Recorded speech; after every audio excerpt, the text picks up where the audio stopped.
The first thing I do when I start a new book is to read the manuscript over and over and over. And then by about the third or fourth time, I'm actually starting to sketch. A little thumbnail sketch, nothing big, just to kind of plan out the scenes and see how they might work visually.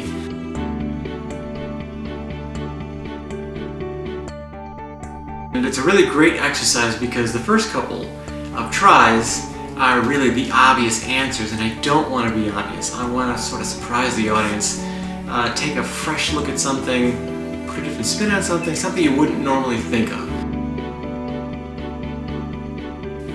When I do my thumbnail sketches, I have to see them all at once because what happens before and what happens at the very end. In each individual scene, what's got to happen, what happens right before that scene and what happens after that scene, or a couple of frames after that scene, needs to add up.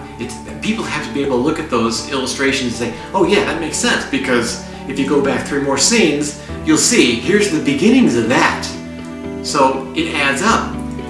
I mean, we've all gone and seen movies where afterwards you go, well, how could that be? If it starts this way and then he did this or she did that and then at the end this happened, it doesn't make any sense. I want it to make sense. Far Journey was just a great book project for me. This is the first book that I've ever done where the main characters were animals. And the best part about illustrating picture books is that it becomes a whole world in and of itself. Anything is possible, and that's where the magic comes in. This is like directing a movie or a play. I've never directed a movie or play before. But everything inside the compositions, everything, no matter how insignificant, becomes a supporting character. And I don't care how old you are, there's a little place inside your brain where you're still a kid.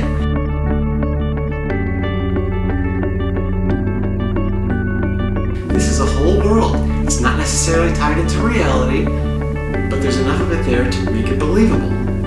So the leap of faith is in getting caught up with the story.